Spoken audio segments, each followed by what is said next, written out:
ハレルヤ感謝いたします。どうぞ今日もよろしくお願いいたします。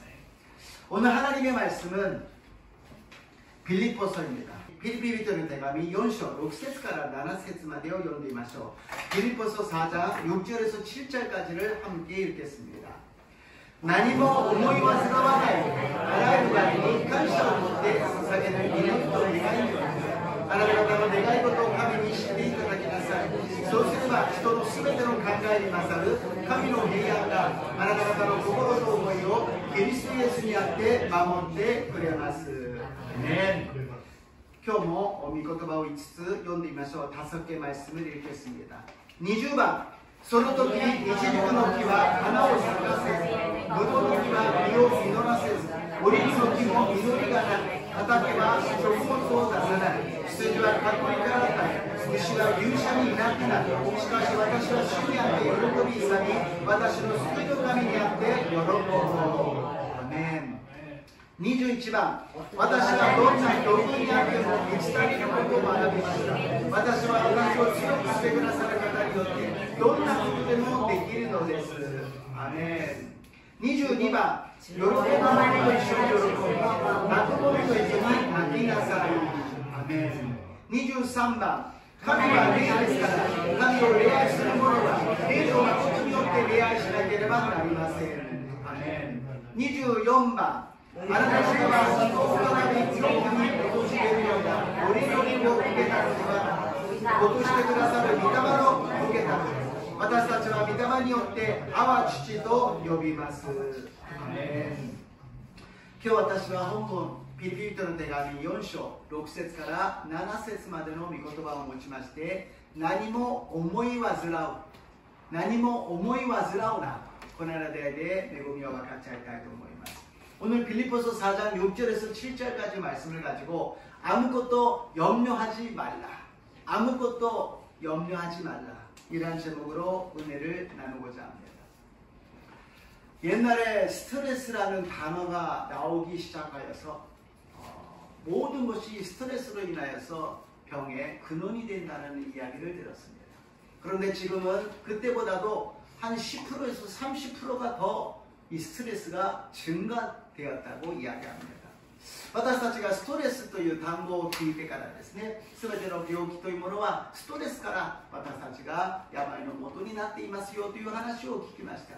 それから今の時代になって約 10% から 30% ぐらいがもっとストレスというものが増加しているんではないかという研究がありました。私たちはこのストレスというものがどういうものかよく考えなければなりません。なぜならば今年も暑いですね。もう6月なのにめちゃくちゃ暑いですね。この暑さというものもまた寒さというものも私たちはストレスを受けるというのであります。올해 엄청 덥지 않습니까? 이 스트레스를 통하여서 우리는 더워도 스트레스를 받고 추워도 스트레스를 받아요. 어떤 면에서는 여러 가지로 우리는 스트레스를 받고 있다는 것입니다. 그래서 오늘은 염려라고 그러지만 스트레스, 이렇게 한번 단어를 바꿔서 생각해 보겠습니다. 스트레스とは何か皆さんがよく知っていると思いますが、外部からの刺激に対する体と心の反応ですよ。스트레스란 무엇이냐? 외부부터 받는 자극에 대한 마음과 몸의 반응이라고 이야기합니다. 여러 가지 우리가 자극을 받는 것이요. 프레셔를 받고 여러 가지 압박을 받는 것이 스트레스라는 것입니다. いろんな刺激、いろんなストレス、いろんなプレッシャー、いろんなそういう圧迫を受けるときに私たちはストレスを感じるんですね。一番多いのが対人関係です。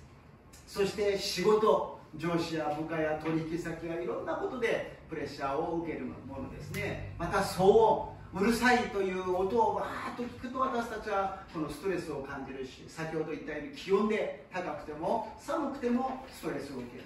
대인관계가 제일 많아요. 사람들에게 이야기하다 보니까 주고받고 그런 속에서 굉장히 우리는 프레셔를 받는 것입니다. 직장에서도 상사가 있고 부하가 있고 동료가 있고 거래처가 있고 여러 가지 스트레스를 받는 것이죠. 또 소음이 있어요. 막 시끄러운 소리를 듣게 되면 스트레스를 받고 아까 말씀드린 바와 같이 기온으로서 더워서 추워서 스트레스를 받는다는 것입니다. 뭐 한번 푹 자고 나면은 없어지겠지 그럴 때도 있습니다만 거의 그것으로 안 끝난다는 것입니다. もうゆっくり休んで寝てしまえばもう治るよ。もちろんそういう時もありますが、普通はそうではないというのであります。ストレスがなくならないうちに目覚めてしまうと、その睡眠は深くなく、またストレスが増加して次の日に睡眠不足になってしまうのであります。이 스트레스를 제대로 풀지 않으면 수면의 질이 좋지 않기 때문에 잠을 제대로 못 자요. 그리고서 하루 또 피곤하게 스트레스를 더 증가시키고 잠잘 때 잘 못 자게 된다는 것입니다. 그래서 우리는 이 스트레스를 잘 정리해야 된다는 것이죠. 私たちはこのストレスをよく管理しなくさなければなりません。聖書ではこのストレスを何と言っているかというと、思い煩いだと言っているんですね。 성경에서는 이 스트레스를 무엇이라고 말씀하시느냐? 염려라고 말씀하고 계신다는 것입니다. 그래서 우리는 근심, 걱정, 염려라는 것이 항상 있어요. 그것을 주님께서는 이미 2000년 전에 염려라는 스트레스라는 것을 우리에게 말씀해 주신 줄로 믿습니다. 心配悩み思い煩いというものを私たちに常にあるということであります。 2000年前にイエス様はすでに私たちに心配悩み思い煩いという単語でストレスというものを解消する方法を教えてくださいました。今年は特に暑くなると思いますので、ストレスを受けないで解消して健康でありますように主の皆によって祝福いたします。1番目に心を騒がしてはなりません。첫 번째로 마음에 근심하지 말라라고 말씀하십니다. 요한복음 14장 1절과 27절입니다. 요한의福音書 14章 1節と27節を読んでみましょう。あなた方は心を騒がしてはなりません。神を信じ、また私を信じなさい。私はあなた方に平安を残します。私はあなた方に私の平安を与えます。私があなた方に与えるのは世が与えるのとは違います。あなた方は心を騒がしてはなりません。恐れてはなりません。 아멘. 우리가 믿는 대상이 없을 때, 믿을 만한 의지할 것이 없을 때 우리 마음이 근심된다라는 것입니다. 私たちが頼れる人、また信じられるものがない時に心が騒いでしまうということです。何か起きた時に騒いでしまいますね。大変だ、大変だ、どうしよう、どうしよう、解決できないからどうしようというのです。もしそこで力があって何とかなる、大丈夫だと思うならば決して騒ぐことはありません。 왜 근심하느냐? 해결할 수 없기 때문에 큰일 났다라는 것입니다. 어쩔 수 없다라는 것입니다. 해결할 수 없다라는 것입니다. 그래서 주님께서 말씀하십니다. 나를 믿고 하나님을 믿으라고 말씀하십니다. ここでイエス様は私を信じ、神を信じなさい。心を騒がしてはならないとおっしゃっているのであります。 마음에 근심하지 말라는 것입니다. 우리는 근심, 걱정, 염려를 매일같이 지고 있어요. 매일같이 그것을 붙들고 있는 것입니다. 私たちは心配悩み思い煩いというものを毎日私たちが持っているということであります。これは私たちの精神的な状態だけではなく、私たちの体にも影響するし、私たちの霊的な状態にも影響するのです。 이런 것은 우리들의 마음만 그런 것이 아니라, 우리들의 육체만 그런 것이 아니라 영적으로도 영향을 끼친다라는 것입니다. 어떤 날 예수님께서 마르다와 마리아의 집에 찾아가셨습니다. ある日イエス様がマルタとマリアの家に訪ねて行かれました。その時のことがルカの福音書10章40節です。누가복음 10장 40절 말씀을 읽겠습니다. 読んでみましょう。 ところがマルタがいろいろともてなしのためにがうちに来た。妹に来ていた。主よ、妹が私だけにおもてなしをさせていると何とも思いにならないのでしょうか。私の手伝いをするように妹におっしゃってください。 イエス様が来られましたからマルタは嬉しくて料理を準備したんです。イエス様がどういうことを、どういうものが好きなんだろう、どういう料理を作ろうか一生懸命準備をしました。마르다가 예수님이 오신다 그러니까 식사 준비하는 거예요. 예수님이 어떤 식사를 좋아하실까, 맛있게 만들어야지. 그리고 열심히 준비를 하는데 너무 마음이 급하고 너무 마음이 바쁘다 보니까 예수님이 오셨는데도 불구하고 예수님과 교제를 제대로 못하는 것입니다. あまりにも忙しくて気が落ち着かずにイエス様が来られたのにそこで落ち着くことができません。あまりにも料理を一生懸命作りすぎてイエス様と会話もしなければ、イエス様の話も聞かなければイエス様の恵みを受けることができませんでした。 너무 많은 것을 준비했는지, 너무 열심히 해서 그러는지 예수님께 가까이 가지도 못하고 말씀도 듣지 못하고 은혜도 못 받았어요. 그런데 동생 마리아는 예수님 발 앞에 앉아가지고 예수님의 말씀을 들으며 은혜를 받고 있었다는 것입니다. だけども妹のマリアはイエス様の足元に座ってイエス様の話を聞いて恵みを受けているということであります。 저는 여기에서 우리 교회에 봉사하시는 분, 특히 여성분들은 마르다와 같이 열심히 봉사하되 마리아 같이 또 은혜도 많이 받으시기를 주님의 이름으로 축복합니다. 私たちの教会ではマルタのように一生懸命もてなし準備をしますが、またマリアのようにたくさんの恵みを受ける皆さんとなりますように、特に女性の皆さんとなりますように主の皆によって祝福いたします。 그런데 여기서 끝나지 않습니다. 자꾸 바쁘다 보니까 스트레스를 받다 보니까 짜증이 나기 시작합니다. 그랬더니 마리아를 보니까 동생을 보니까 앉아있는 거예요. 동생한테 가서 와서 도와달라 그러면 되는데 누구한테 이야기합니까? 예수님. 예수님, 동생이 그냥 가만히 앉아있는데 그냥 내버려 두십니까? 좀 와서 도와주라고 이야기 좀 해주세요. 마르다가 이라이라してきました。あまりにも忙しくて恵みを受けられないからであります。妹を見てみたらじっと座って恵みを受けている姿を見て妹に助けてちょうだいと言えばいいのに、イエス様に向かってイエス様、妹が何もしていません。ちょっと手伝うように言ってくださいよ。イエス様に向かってそんなことを言ってるんです。 예수님께 그런 이야기를 하고 있는 거예요. 그런데 그렇게 우리도 할 수 있다는 것입니다.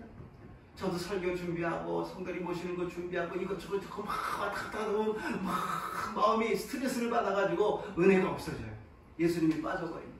그러면은 말씀을 전하는 것도 예배 드리는 것도 무엇 때문에 하는지 본질이 빠져버리고 만다는 것입니다. 私も説教の準備とか生徒の皆様を迎える準備とかあれこれやってるとあまり忙しすぎると心が落ち着かずに何が何だかわからなくなってくる。神様はそっちのけてただ礼拝の形だけになってしまうのであります。 스트레스라는 것은 이렇게 예수님의 눈앞에 계시는데도 불구하고 은혜를 못 받게 방해를 한다는 것입니다. このぐらいストレスというものはイエス様が目の前にいるにもかかわらず恵みを受けることができないということであります。 우리는 세상에서, 특히 성도님들은 세상에서 매일같이 아침부터 저녁까지 많은 스트레스와 많은 일을 하고 계십니다. 生徒の皆様は特に世の中で1週間朝から晩までストレスを受けながらいろんな仕事をされているわけであります。 誠実にはイエス様のところに来てイエス様の安らぎをイエス様の恵みを受けなければなりません。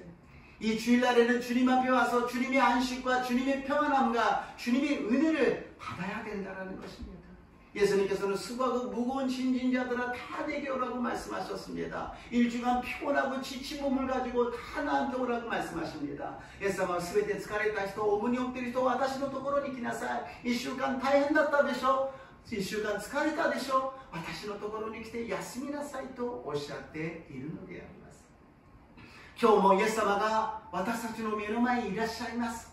そのイエス様に平安を受け、恵みを受け、安らぎを受けますようにイエス様の皆によって祝福いたします。 오늘도 이 예배 가운데 예수님이 계십니다. 예수님 만나시고 예수님이 은혜 받으시고 예수님의 평안함을 받고 안식을 쉼을 얻으시기를 주님의 이름으로 축복합니다. 그러기 위해서는 주님께 모든 것을 맡겨야 된다는 것입니다. 나의 피곤한 것, 나의 속상한 것, 나의 스트레스를 주님께 맡기라는 거예요. だからイエス様に私の疲れを、私のストレスを、私の心配を委ねなければならないということであります。マルコの福音書11章24節ですが、ありませんか？私が読みましょう。ヨハネの次、ルカの福音書ですね。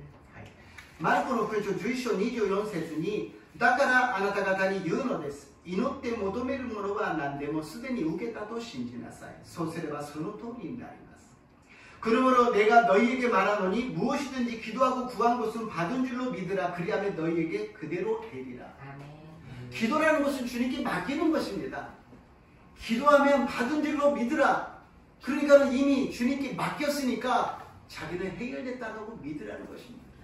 祈りとは主に委ねることであります。祈ったらすでに受け取ったと信じなさい。委ねたことを信じなさい。もう私の手にはないということを信じなさいとおっしゃっているのです。そうすればその通りになるとおっしゃいました。祈りというものはこれくださいあれくださいではなく、私の心配悩み、このストレスを主をどうぞ取り除いてください。私の罪を許してください。私の道を教えてくださいという時に主が罪を許しストレスを受け負って私たちを自由にしてくださると信じます。오늘주님께기도하면서나의죄를용서하여주시고나의스트레스와 근심 걱정 염려를 없애주시옵시고 주님께 맡기겠으니 주님께서 해결하여 주시옵소서. 응답받으시기를 주님의 이름으로 축복합니다. 그래서 주님께서는 두 번째 내 멍에는 가볍다라고 말씀하십니다. それでイエス様は私のくびきは軽いとおっしゃいます。マタイの福音書11章28節から30節です。マタイ복음 11장 28절에서 30절을 읽겠습니다. すべて疲れた人を重荷を負っている人は私のところに来なさい。私があなた方を休ませてやります。私は心優しくへりくだっているから。あなた方も私のくびきを負って私から学びなさい。そうすれば魂に安らぎが来ます。私のくびきは負いやすく、私の荷は軽いからです。私のくびきは負いやすく、私の荷物には軽いからです。나의 멍에는 쉽고 또 가볍다라고 말씀하십니다. 왜 멍에라고 말씀하셨나? どうしてくびきだとここで言ったんでしょうか。その絵が次にあるんですけど、イスラエルの牛は親牛に子牛をですね、一緒にくびきにかけるんです。訓練をさせるんですね。だけども小さい子牛に重いくびきをかけてしまったら嫌だと言って暴れてしまうでしょう。だから形だけで、本当は親の牛に全部力がかかるようになっていて、子供の牛はただかけているだけなんです。 이스라엘에서는 이 어미소에게 새끼 소를 갖다 같이 멍에를 매게 해서 연습을 훈련을 시킵니다. 근데 같이 무거운 걸 지게 되면 싫어하고 자꾸 도망가려고 그럴 거예요. 그러니까는 어미소에다가 힘이 완전히 들어가게 하고 새끼 소에는 완전히 힘이 없어요. 전혀 그냥 걸고만 있는 것입니다. 그리고 같이 지나가는 거예요. 그러면은 새끼 소는 같이 가면서 가볍다. 아무렇지도 않네. 뭐 이거는 아무것도 아니다. 子牛は何の力もそこにはありませんから、一緒に行きながら全然重くない楽しいお母さんと一緒に行けるというふうに訓練されていくわけであります。 예수님께서 왜 이 예화를 말씀하셨냐면 우리들의 인생은 누구나가 이 멍에를 지고 있다라는 거예요. 수고하고 무거운 짐을 지고 있다라는 거예요. イエス様がここで例話として挙げたのは、私たちは人生を生きながらくびきをかけているのです。重荷があるじゃないですか。仕事をしなきゃいけないとか、家庭を見守らなければならない、親のこともあれば子供のこともあれば、いろんなことが私たちには覆いかぶっているのであります。 우리 인생을 살면 부모에 대해서, 또 부부에 대해서, 자녀에 대해서, 직장에 대해서, 일에 대해서 여러 가지 수고하고 무거운 짐이 우리들에게 걸려 있다라는 것입니다. 그래서 주님께서 내게 오라, 내가 너희를 쉬게 하리라고 말씀하신 것은 나에게 그 짐을 맡기라는 것입니다. 내가 멍에를 지을 테니까 너희는 그냥 걸고만 있으라고 말씀하시는 것입니다. だから私のところに来なさい。私がくびきを負うから、私が重い方を負うから、あなたは形だけ一緒に私といなさいとおっしゃっているのであります。 멀리 있으면서 예수님 우리 짐을 달아주세요, 메어주세요 그러면 안 돼요. 옆에 있어야 된다는 것입니다. 주님 옆에 계시기를 주님 이름으로 축복합니다. 遠くにいながらイエス様は私のくびきを負ってくださいとは言えないのです。横にいなければなりません。いつもイエス様と共にいて、イエス様にくびきを負っていただく私と皆さんになりますよう祝福いたします。 그런데 우리는 그걸 싫다고 그러는 것입니다. 이게 딱 보이면 그렇잖아요. 이 멍에가 딱 보여가지고 예수님 옆에서 내가 질 테니까 넌 지지 마 그러면 우리가 괜찮은데 안 보이니까 이 멍에를 우리가 어떻게 하고 있습니까? 내가 지겠다라는 거예요. 예수님 내가 지어줄게 그러는데 아니에요. 그리고 내가 할 거야 그러면서 무거운 짐을 지고 있다라는 것입니다. 私たちは何をしているかというと、横にイエス様のところにくびきをかけてくださるならば、私に任せなさい、私が追うからと言ったら分かりましたと言うんですが、目に見えません。だからどうなるかというと、自分で追うというのです。私が追う。イエス様が私に追わせなさいというのに、いや私が追うというのです。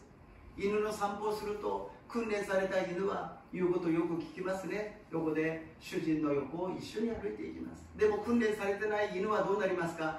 自分が引っ張っていくんです。主人をもう首がこんなになってですね、もう張っていくのが犬の姿なんです。강아지를 산책시킬 때도 그렇잖아요. 훈련받은 강아지는 주인의 얼굴을 보면서 보조를 맞춰요. 그러니까 정갈하게 가는데 훈련이 되지 않은 개는 어떻게 됩니까? 끌고 가요. 주인을 자기가 막 목을 갖다 쫄리면서 하고 간다라는 것입니다. 우리는 조금 더 믿음이란 무엇인가?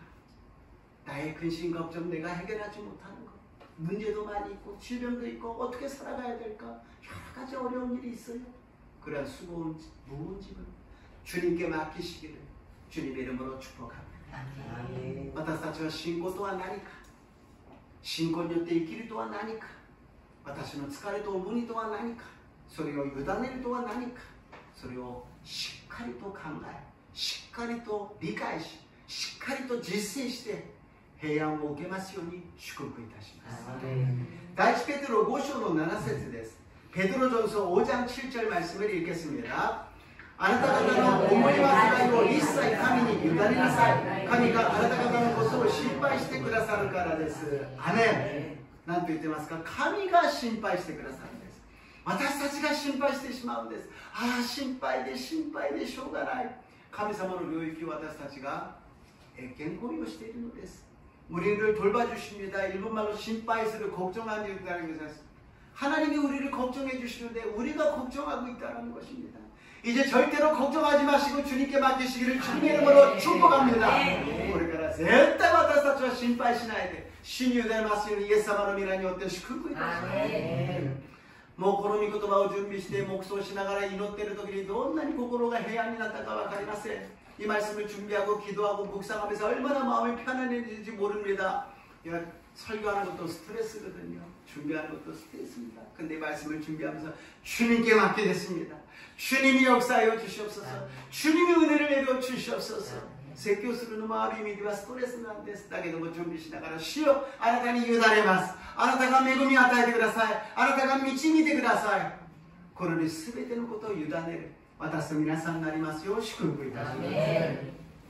이스라엘이 430년간 노예로 있었는데요. 이제 출애굽을 하면서 나갔는데 애국 군대들이 마음이 바뀌었어요. 아니다. 저 이스라엘 사람들을 잡아와라. 노예로 사용해야 되겠다. 그러면서 큰 군대가 따라갑니다. 이스라엘 사람들たちが430年間奴隷だったんですが、そこから奇跡的に脱出して出ていったんですが、エジプトの人たちが心変わりをしました。いや、行かせたらダメだ。みんな戻ってくるようにしなさい。やっぱり奴隷が必要だ。行って連れてきなさい。軍隊が追いかけていくのです。이스라엘 백성들은 군인도 없고 뭐 무기도 없고 그냥 잡혀갈 수밖에 없는 그런 상황이었습니다. 이스라엘民たちは軍人もいなければ武器もなく、もし追いついてきたらそれは元通りまた奴隷になるしかありませんでした。その時モーセが手を挙げて杖を持って神様に祈ります。모세가 그때 하나님께 지팡이를 들고 기도하는 것입니다. 하나님 살려주시옵소서. 하나님 애굽군이 따라오고 있습니다. 주님 도와주시옵소서. 神様助けてください。エジプトの兵士たちがついてきています。どうぞ助けてくださいと神様に祈って委ねると、それが出エジプト記14章13節から14節であります。출애굽기 14장 13절에서 14절입니다. 고시 읽어みましょう。それでモーセは神に言った。恐れてはいけない。しっかりと立って今日あなた方のためにこのままに主の救いを見なさい。あなた方は今日見るエジプトにもはや永久に見ることはできない。主があなた方のために戦われる。あなた方は黙っていなければならない。아멘. 여기서 재밌는 거는요.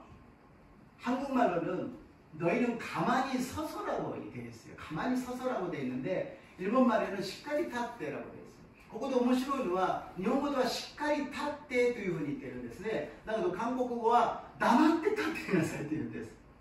きっと日本の方は心配で不安になるとこうしっかり立立てなくなってしまうかもしれませんね。どうすればいいかというふうに、だからしっかり立ちなさいというふうに表現をしていますが、韓国の人は不安であると何であると喋りすぎるのかもしれませんね。한국 사람은 아마 말이 많은 것 같아요. 그러니까 가만히 말하지 말고 가만히 있으라고 말씀하시는 것 같습니다. 그리고서는 하나님께서 말씀하십니다. 하나님이 행하는 것을 보라고 말씀하십니다. 하나님의 구원을 보라고 말씀하십니다. あなた方は神の救いを見なさいと言っているのです。あなた方が何かをしようとするんではなく、神様に祈って委ねたら、あとは見ていなさいということであります。 너희들이 기도하고 모든 것을 맡겼다면 이제는 보고만 있으라는 것입니다. 이제 떠들지 말고 사람들을 찾아가지 말고 환경에 탓을 하지 말고 가만히 보고 있으라는 것입니다. 그러면 하나님이 어떻게 하여 주신다고요? 너희를 위하여 싸워주신다고 말씀하십니다. 우리를 위해서 주님이 싸워주시는 것입니다. 절대로 우리가 싸우는 것이 아니라 주님이 싸워주셔서 승리를 허락하여 주실 줄로 믿습니다. そうするとどういうことが起きるのか、主があなた方のために戦われると言っているのです。そう、その中の全ての心配悩みを思い煩い、それは目の前の現実に起きていることを、自分が種をまいたことかもしれないけれど、その背後には霊的な戦い、悪霊が私たちを攻撃しているのです。それに対して神様が戦って、そして勝利を与えてくださると信じます。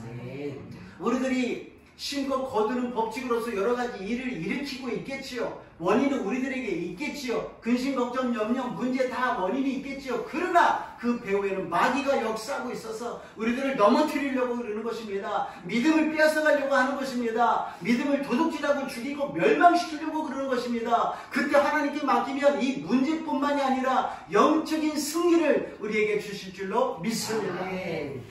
私たちは目の前にある心配悩みを思い煩いで終わるんではなく、その背後で悪霊が私たちをつまずかせ、信仰から遠く離れるようにさせるのです。その時神様に祈って委ねれば、主が霊的に勝利を与えてくださり、私たちに平安を与えてくださると信じます。결과적으로 이스라엘 백성들이 홍해를 다 건너고 나서 애국 군대들이 막 쫓아오는 그 사람들을 다 매장시키고 말하지 않습니까? 아슬아슬했지만 하나님이 역사해 주실 줄로 믿습니다. 結果的にイスラエルの民たちはみんなその紅海の海を渡り切りました。後ろからエジプトの兵士たちがついてきたけども、みんな水の中に溺れていなくなってしまったのであります。私たちは最後まで信じましょう。最後まで委ねましょう。そうすれば必ず主が勝利を与えてくださり、私たちを助けてくださると信じます。 우리는 끝까지 주님을 믿읍시다. 주님께 맡깁시다. 그럼 반드시 승리를 허락하여 주시고 우리를 구원해 주실 줄로 믿습니다. 빌립보서 4장 6절입니다. 필리피 4章の6節を読んでみましょう。何も思い煩わない。願いば感謝を持って捧げる祈りと願いによってあなた方の願い事を神に知っていただきなさい。アメン。 염려하지 말고 아무것도 염려하지 말고 하나님께 기도하시기를 맡기시기를 주님의 이름으로 축복합니다.何も思い煩わない。何も思い煩わない。神様に祈って委ねますように主の皆によって祝福いたします。 3番目に恐れてはならない。 세 번째로 두려워하지 말라고 말씀하십니다. 이사야서 41장 10절입니다. 이사야 41章の10節を読んでみましょう。 恐れるな。私はあなたのために恥のくなった私はあなたを強め、あなたを助け、私の義の右の手であなたを 우리는 사람을 보게 되고 환경을 보게 됩니다. 그러면은 마음이 걱정이 되고 두려워지는 것입니다. 私たちはどうしても人を見たり環境を見てしまいます。そうすると思い煩い、結局は恐れてしまうのであります。 だから私たちは祈って神様に委ねるんですけども、その祈りの中でも何の祈りをするのか、ただ助けてください、ただ神様どうすればいいですかという祈りではなくてですね、 우리가 기도로서 하나님께 맡기지만 그냥 하나님 어떻게 하면 됩니까? 도와주십시오. 그리고 끝나는 것이 아니라는 것입니다. 하버드 대학에서 연구를 했는데요. 우리가 스트레스 받을 때 가장 좋은 비결, 여러 가지가 있지만 그 중에서 가장 좋은 비결이 있다고 발표를 했어요. 그것은 무엇이냐? 감사하는 것입니다. 감사하는 것이 가장 좋은 스트레스 해소법이라는 거예요. 하버드大学でストレスを解消する秘訣を発表しました。いろんなものがありますが、その中で一番の秘訣は何か、感謝することだと言ったのであります。感謝するときにストレスが解消するんであります。感謝しないから私たちはストレスを受けてしまうのです。感謝っていいこともないのにどうやって感謝するんですか。いいことはもちろんいいことだから感謝する。でも良くないことはこれからいいことに神様が変えてくださることを信じて感謝するんであります。 좋은 일도 없는데 어떻게 감사할 수가 있습니까? 좋은 일은 좋아서 감사하지만 좋지 않는 일도 하나님께서 좋게 만들어 주실 것을 믿고 감사한다는 것입니다. 믿음으로 선포한다는 것입니다. 믿고 구한 것을 받은 줄로 믿으라고 말씀하셨습니다. 그러니까 우리가 잘 될 것을 믿고 구했을 때 하나님께서 그대로 응답해 주실 줄로 믿습니다. 신지도 이런ものはすでに受け取ったと信じなさいとおっしゃいました。そう信じて神様に感謝して祈ったならばその通りになるのであります。感謝すれば全てが感謝です。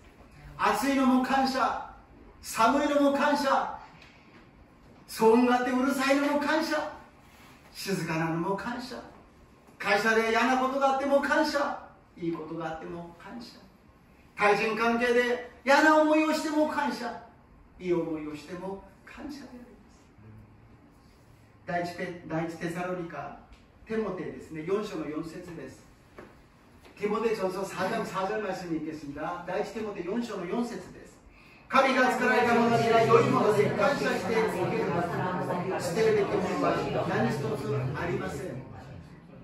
罪を犯してから世の中の全てのものは呪いを受けてしまいました。だから本当に不平不満を言うしかありません。でも私たちが感謝するときに呪いが解かれて神様の恵みに変わっていくと信じます。 사람이 죄를 짓고 나서 모든 것이 저주를 받았어요. 그래서 우리는 불만불평할 수밖에 없는 존재였어요. 그러나 우리가 믿음으로 감사한다면 저주가 풀려서 하나님의 은혜가 임하게 될 줄로 믿습니다. 불평은 끝이 없어요. 불평해도 행복해질 수가 없습니다. 감사하셔서 행복하시기를 주님의 이름으로 축복합니다. 후회をいくら言っても幸せにはなりません。文句を言っても幸せにはなりません。感謝すれば幸せになるのであります。神様が幸せに私たちを導いてくださると信じます。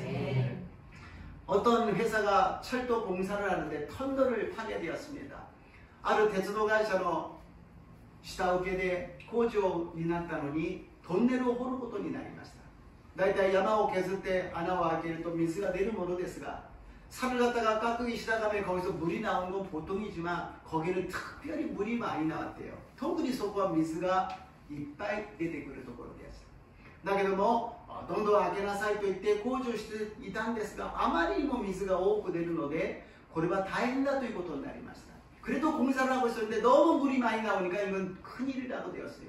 막을 수는 있지만 비용이 너무 많이 든다는 것이죠. それを防ぐことはできるんだけど費用がかかりすぎてこれでは赤字になるということで工事が中止になりました。 공사가 중단되었어요. 그런데 그 중에 한 노동자가 일이 이제 멈췄으니까 가만히 앉아서 이제 회사가 망하면 일도 없어지겠구나, 직장도 없어지겠다고 생각했어요. 一人の労働者が仕事がありませんからポツンとそこに座っていました。会社が倒産したら仕事もなくなってしまうんだろうなと思って座っていたら水はどんどん湧き出て流れていたんです。 물은 콸콸콸콸 계속 나오는 거예요. 어차피 뭐 안 되고 목이 말랐는데 물이라도 마시자고 그래서 물을 마셨대요. どうせダメになるんだったら仕方ない。でも喉が渇いたら飲んでみよう水を。そしたらこの水がすごく美味しかったそうなんです。그 물을 마셨더니 기가 막히게 맛있었대요. 그래서 너무너무 맛있어서 또 마시고 또 마셨는데도 그래도 맛있었대요. 그래서 사람을 불러서 너무 맛있으니까 마셔보라고 이야기했어요. 아무리 뭐何度も飲んでも美味しいから同僚たちに飲んでみなさい、美味しいよ美味しいよと言って、いやこれは本当に美味しいな。そして上司の人に話をしました。とっても水が美味しいから販売したらどうですか。 물이 너무 맛있으니까는 상사한테 이야기했어요. 팔아보면 어떨까요? 상사가 이야기한다. 무슨 소리를 하냐고. 우리가 물 팔아가지고 언제 돈 버냐고. 지금 공사를 해야 되는데 그런 생각하지 마, 다른 생각을 하라고 이야기를 합니다. 미스 오르다는 막으라고도 인자나 와타사치와 손나 쇼바의のために仕事をしてるんじゃない。でも飲んでみようと思って飲んだら本当に美味しかったそう。그러나 목이 말라서 그 상사도 물을 마셨더니 너무 맛있어서 어차피 일이 할 일이 없으니까 성분을 조사를 해봤대. 그랬더니 산 높은 데에서 눈이 녹아서 내려오는 물인데 오랜 시간을 통해서 나온 물이라 성분도 좋고 맛도 좋았다는 것입니다. やることもないので成分でも調べてみようと一度成分を調べたら雪が溶けて長い時間をかけて出てきた水でありますから成分もとても良くて美味しかったそうなんであります。それでダメ元だからといってそれを売り始めたんです。 미치야 본전이라면서 물을 팔기 시작했는데 그것이 대박이 된 줄로 믿습니다. 소리가 오아타리 났대ですね. 뭐 회사가 도산することなく水の販売を始めたということです. 회사가 망하지 않고 거기에서 회사가 살아남을 수 있었다는 것입니다. 재밌는 것은 그때까지는 물이 안 나오도록 물이 나오지 말라, 물을 막아달라고, 물이 안 나와달라고 막 그랬는데 지금 뭐라고요? 물이 나와라, 물이 나와라라고 변했다는 것입니다. 面白いのは前まで水が出ないように、なんとか水が出ないように、なんとか出ないようにしてくれと言っていたのに今は水が出ろ、水が出ろ、どんどん出ろというふうに言っていたということで、私たちは同じ状況、同じ環境の中で不平不満を言ってがっかりしてストレスを受けて私たちは過ごしているんではなく、そこで考え方を変えなければなりません。心配悩み思い煩いは神様に委ねて、そして感謝して一歩肯定的に前に進むときに私たちの道は開けると信じます。 우리는 그냥 불만불평하고 끝나는 인생이 아니라 하나님께 기도하고 맡기고 감사함으로 한 발자국 긍정적으로 나갈 때 하나님께서 길을 예비하시고 역사해 주실 줄로 믿습니다. 하나님은 전능하신 하나님입니다. 우리를 자녀로 삼아주신 하나님입니다. 우리를 사랑하시기 때문에 우리가 믿음으로 나갈 때 역사해 주시고 기적을 일으켜 주시고 홍해를 갈라주시고 우리를 구원해 주실 줄로 믿습니다. 神様は全能の神様、どんなことでもできる神様、私たちを子供として迎えてくださった神様は、私たちは祈って委ねて感謝してお願いするときに後悔の海を真っ二つに開けて私たちを救い出し導いてくださると信じます。ストレスを受けないでください。心配悩み思い煩いを持っていないでください。主に委ねて感謝して祈りましょう。 そして良くなることを信じましょう。そうすれば主が私たちに答えてくださいます。あなたの信じた通りになる。 걱정하지 마시고 주님께 기도하고 맡깁시다. 감사하고 우리를 기대합시다. 꿈을 깨우고 긍정적으로 나갑시다. 반드시 주님께서 우리를 인도해 주시고 승리케 하여 주실 줄로 믿습니다. 결론입니다. 잠언서 4장 24절입니다. 개수론데스 신경 연소는 23節を読んでみましょう。 力の限りにあってあなたの心を見ろ。命の薬がそれから。ストレスはすべての病気の元だと言っています。しかし心を守ることは命の源、元だと言っています。ストレスの 우리의 마음을 원인 근본이라고 이야기합니다. 그러나 우리가 마음을 지키는 것은 우리들의 생명의 근원이요 근본인 줄로 믿습니다. 세상에 많은 스트레스가 있지만 성경은 염려와 근심이라고 말씀하십니다. 이것을 왜 스트레스를 받느냐 깊이 생각하니까 이런 결론이 나오더라고요. どうしてストレスを受けるのか深く黙想してみると結論はこれなんです。イエス様は全てのことの主人なんです。 だけど私たちは管理者として祈り委ねてそして感謝しなければならないのです。この管理者であることを忘れているのです。 예수님은 모든 일의 주인이십니다. 그런데 우리는 청지기로서 기도하고 맡기고 감사해야 되는데 이 청지기라는 것을 우리가 잊고 있다는 거예요. 내가 주인이에요. 더운 거, 아 왜 이렇게 더워? 내가 주인이니까 더우면 안 돼. 아 왜 이렇게 추워? 내가 주인이니까 추우면 안 돼. 아 저 사람 왜 저래? 내가 주인이기 때문에 저 사람은 저렇게 하면 안 되는 거예요. 왜 일이 이렇게 돼버려? 내가 주인이기 때문에 일이 이렇게 돼서는 안 된다는 것입니다. 自分が主人だからなんでこんなに暑いの? 主人だからです。なんでこんなに寒いの? ある人はなんで私にこんなことをするの? 自分が主人だということです。私たちは主人ではなく管理者である。 우리는 주인이 아니라 청지기입니다. 그러니까 주인에게 모든 것을 맡기고 모든 것을 기도하고 모든 것을 감사할 때 주인이 해결해 주실 줄로 믿습니다. 예수님이 책임져 주실 줄로 믿습니다. 예수님이 우리들을 은혜를 주시고 축복해 주실 줄로 믿습니다. 私たちは感謝として祈りで委ね、そして感謝して主人であるイエス様に委ねるときに主が解決してくださいます。主が私たちを祝福し恵みを与えてくださり、幸いな人生を導いてくださると信じます。心配悩み思い煩いストレスは主に委ねましょう。そして感謝しましょう。そして幸せな人生を毎日歩きますように、イエス様の皆によって祝福いたします。イエス様の皆によって祝福いたします。 살아계신 하나님, 누구나 다 수고하고 무거운 짐을, 근심, 걱정, 염려를, 스트레스를 갖고 살고 있습니다. 내가 주인으로서 해결해 보려고 하지만 하나도 해결하지 못하고 더욱더 무거워지기만 하고 있습니다. 오늘 우리는 청직이라는 것을 다시 한번 확인하여 싸우니 주님이신 주님께 모든 것을 맡기겠습니다.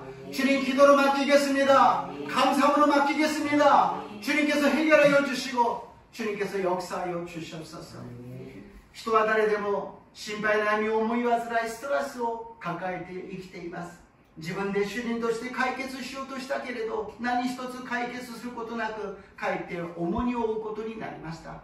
今日主の御言葉をいただき、私たちは管理者であることを知りました。これからは主人である主に全てを委ねます。祈りで委ねます。感謝して委ねます。だから主を解決してくださり、私たちを助け導いてください。